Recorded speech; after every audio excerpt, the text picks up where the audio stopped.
तो कहानी की शुरुआत होती है और हमें क्लियर नाम की एक लड़की को दिखाया जाता है। हम देखते हैं कि आज क्लियर एक हॉस्पिटल में आई होती है क्योंकि वो प्रेग्नेंट है और यहाँ पर वो अपने रूटीन चेकअप के लिए डॉक्टर के पास आई होती है। और इसके बाद हम देखते हैं कि क्लियर को लिटा कर वो उसके बाकी बॉडी पार्ट्स को भी टच करने लगता है और उसे अपनी हवस भरी निगाहों से देखने लगता है। यहाँ पर हम जान पाते हैं वो क्लियर के साथ रोमांस करना चाहता है, लेकिन यहाँ पर क्लियर इन सब चीज़ों के लिए अनकंफर्टेबल महसूस कर रही होती है। और इसके फौरन बाद हम देखते हैं कि क्लियर बाहर आ जाती है और इस बारे में वो अपने हस्बैंड माइकल को इसके बारे में बताती है। तब माइकल कहता है कि हमें इस बारे में पुलिस कंप्लेंट करनी चाहिए और इसी तरीके से देखते हैं कि ये दोनों पुलिस में कंप्लेंट कर देते हैं, जिसके बाद हमें ये पता चलता है कि विक्टर एक ऐसा डॉक्टर होता है जो कि अपनी हर पेशेंट के साथ ऐसा ही करता है। और इसके बारे में 4 फीमेल्स खुलासा कर चुकी हैं कि वो इनके साथ क्या क्या कर चुका है और उन चारों महिलाओं ने भी विक्टर के खिलाफ कंप्लेंट लिखा दी थी। जिसके बाद अब हम देखते हैं कि विक्टर अरेस्ट होने वाला था और इस बारे में जब विक्टर को पता चलता है तो वो सदमे में आकर खुदकुशी कर लेता है। अब इधर हम विक्टर की वाइफ प्रीटोन को देखते हैं। यहाँ पर हम जान पाते हैं कि ये भी प्रेग्नेंट है, लेकिन उसका हस्बैंड मर जाने की वजह से वो काफी सदमे में चली जाती है और इसके साथ साथ विक्टर की सारी प्रॉपर्टी को सीज कर दिया गया है। अब यहाँ पर हम देखते हैं कि प्रीटोन सदमे में आकर जमीन पर गिर जाती है और बेहोश हो जाती है, जिसकी वजह से उसका बच्चा भी पेट में ही मर जाता है। लेकिन अब प्रीटोन इन सारी चीजों का बदला लेना चाहती है और अब इन सब बातों को 6 महीने बीत जाते हैं। यहाँ पर हम दूसरी तरफ देखते हैं कि क्लियर ने एक बच्चे को जन्म दिया है। यहाँ पर हम देखते हैं कि क्लियर की बड़ी डॉटर जिसका नाम एमा है, लेकिन इन सब के बावजूद भी क्लियर को एक नैनी की जरूरत है और आज हम देखते हैं कि प्रीटोन यहाँ पर नैनी बनकर आई थी। यहाँ पर क्लियर को नहीं मालूम था कि असल में प्रीटोन कौन है, जिसके बाद वो उसको अपने घर में हायर कर लेती है। और इसके साथ हम देखते हैं कि सोलेमन भी इन्हीं के यहाँ काम करता है। यहाँ पर हम जान पाते हैं कि सोलेमन काफी वफादार और अपने घर के सारे काम अच्छे से कर देता है। अब हम देखते हैं कि जब प्रीटोन यहाँ पर काम करने लगती है तभी उसके इरादे यहाँ पर हमें जाहिर होने लगते हैं। पहले तो ऐसा लगता है कि वो जॉय को मारने के लिए आई है। यहाँ पर वो तकिया लेकर उसे मारने के लिए जाती है, लेकिन तभी वो तकिया को उसके बगल में रख देती है।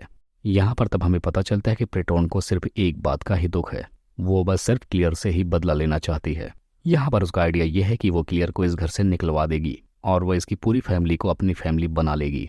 एक समय में प्रीटोन भी बहुत अमीर हुआ करती थी और उसके पास सब कुछ था, लेकिन आज ये सब सारी चीजें क्लियर के पास भी हैं, जिसके बाद अब वो क्लियर से सब कुछ छीन लेना चाहती है क्योंकि क्लियर की वजह से प्रीटोन अब रोड पर आ चुकी थी। अब हम सबसे पहले देखते हैं कि प्रीटोन एमा को सबसे पहले अपनी तरफ खींचती है और अब धीरे धीरे वो जॉय को भी अपने स्तन से दूध पिलाने लगती है। इसीलिए अब वो दोनों बच्चे क्लियर को नहीं बल्कि प्रीटोन को अपनी मॉम मानने लगते हैं। यहाँ पर हम देखते हैं कि प्रीटोन माइकल के साथ भी फ्लर्ट करने लगती है। कई बार वो उसके सामने अर्धनग्न अवस्था में आती है और काफी बार वो ट्रांसपेरेंट कपड़े पहनकर माइकल को सेड्यूस करती है, लेकिन माइकल काफी वफादार होता है। वो अपनी वाइफ के लिए बहुत ही वफादार था और वो कभी भी प्रीटोन की तरफ अपनी नजरें उठाकर नहीं देखता था। अब तभी हमें दिखाया जाता है कि एक दिन सोलेमन काम कर रहा होता है, तभी वो प्रीटोन को उस बच्चे को दूध पिलाते हुए देख लेता है और इस बारे में जाकर वो सीधा प्रीटोन से पूछने लगता है। लेकिन यहाँ पर प्रीटोन उसे वार्न करती है कि अगर उसने किसी को कुछ भी बताया तो उसे इस घर से निकलवा देगी और वाकई में उसने अगले दिन ऐसा कर ही दिया। दरअसल उसने सोलेमन के टूल बॉक्स में एमा के कुछ कपड़े रख दिए और जब क्लियर ने उन सारी चीजों को देखा तब उसे पता चलता है कि सोलेमन एमा के लिए बहुत गंदी नजर रखता है, जिसकी वजह से वो सोलेमन को यहाँ से भगा देती है। अब हम देखते हैं कि शादी से पहले माइकल का एक अफेयर था और वो अफेयर किसी और के साथ नहीं बल्कि क्लियर की बेस्ट फ्रेंड मार्लिन के साथ था। ये दोनों आपस में जिस्मानी संबंध भी बनाते थे और इसके साथ साथ ये दोनों शादी करने का भी फैसला कर लेते हैं, लेकिन इनकी शादी हो नहीं पाती है। जिसके बाद अब माइकल ने बाद में क्लियर से शादी कर ली थी। अब क्लियर ये सारी बातें प्रीटोन को बता रही होती है और ये सब कुछ जानने के बाद अब प्रीटोन के अंदर एक नया आइडिया आया है। यहाँ पर वो माइकल को कन्विंस करती है क्यों ना माइकल क्लियर के लिए सरप्राइज पार्टी रखे। अब इसके बाद हम देखते हैं कि माइकल और मार्लिन की मुलाकात होती है और क्लियर ऐसा देख लेती है और ऐसा देखने के बाद वो काफी नाराज हो जाती है।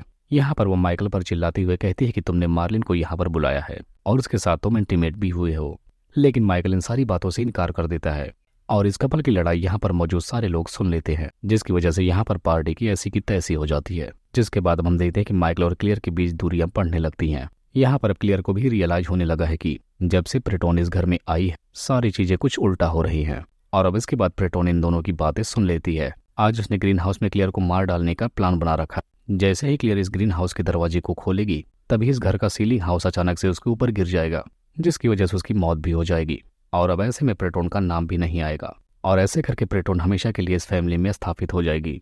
अब इधर मार्लिन को न्यूज़पेपर के जरिए पता चलता है कि विक्टर की वाइफ कोई और नहीं बल्कि प्रीटोन ही है और अब इस बात के बारे में बताने के लिए वो विक्टर के घर पर आती है। तब यहाँ पर प्रीटोन क्लियर के बारे में बताती है कि वो ग्रीन हाउस के अंदर है। अब मार्लिन उसे बताने के लिए वहां पर जाती है, वैसे ही उसके ऊपर ग्लास सीलिंग गिर जाती है। यहाँ पर प्रीटोन ने बड़ी चालाकी से क्लियर के इनहेलर को खाली कर दिया असल में हम जान पाते हैं कि क्लियर को अस्थमा होता है। अब इसके बाद वो इनहेलर ढूंढने लगती है लेकिन उसे मिलता नहीं है, जिसके बाद वो एकदम से बेहोश होकर जमीन पर गिर जाती है। और यहाँ पर पेट्रोन पर किसी को शक भी नहीं जाता, क्योंकि पेट्रोन ने प्लानिंग ही इतनी अच्छी तरीके से कर रखी थी। क्लियर को देखते हैं जो कि हॉस्पिटल में है, लेकिन उसका हस्बैंड माइकल घर पर होता है। अब रात के टाइम जब वो किचन में जाता है तभी अचानक से वहां पर पेट्रोन आ जाती है। यहाँ पर हम देखते हैं कि पेट्रोन ने काफी भड़कीले किस्म के कपड़े पहने होते हैं और यहाँ पर वो माइकल को सिड्यूस करने लगती है।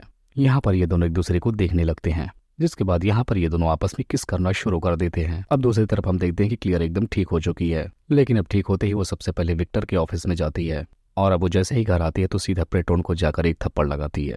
अब यहाँ पर माइकल को भी हैरानी होती है कि इतने दिनों से वो उनके से बदला लेने के लिए इनके घर पे रह रही है, जिसके बाद अब इन्होंने उसे घर से तो निकाल दिया, पर पेट्रोन बाहर से आकर फिर से इसी घर में छिप जाती है और अचानक से उसने माइकल पर हमला कर दिया। अब यहाँ पर क्लियर अपने हस्बैंड को बचाने जाती है, लेकिन उसका सामना पेट्रोन से होता है, जिसके बाद अब यहाँ इन दोनों में बहुत सारी लड़ाई होती है। यहाँ पर पेट्रोन ने क्लियर को बुरी तरीके से जख्मी कर दिया था। अब इसके बाद पेट्रोन एमा की तरफ जाती है, लेकिन तब तक एमा अपने छोटे भाई को वहां से लेकर भाग निकलती है। तभी इतने में सोलेमन इनकी हेल्प करने के लिए यहाँ पर आ जाता है, जिसके बाद अब यहाँ पर क्लियर और पेट्रोन की फिर से फाइट होती है और अब ये दोनों लड़ते हुए खिड़की के पास पहुंच जाते हैं और उसी के साथ उसकी जान भी चली जाती है। जिसके बाद अब सोलेमन को फिर से इन्होंने जॉब पर रख लिया, जिसके बाद अब ये दोनों माइकल को भी होश में लेकर आते हैं और इसी के साथ इस मूवी का यहीं पर एंड हो जाता है।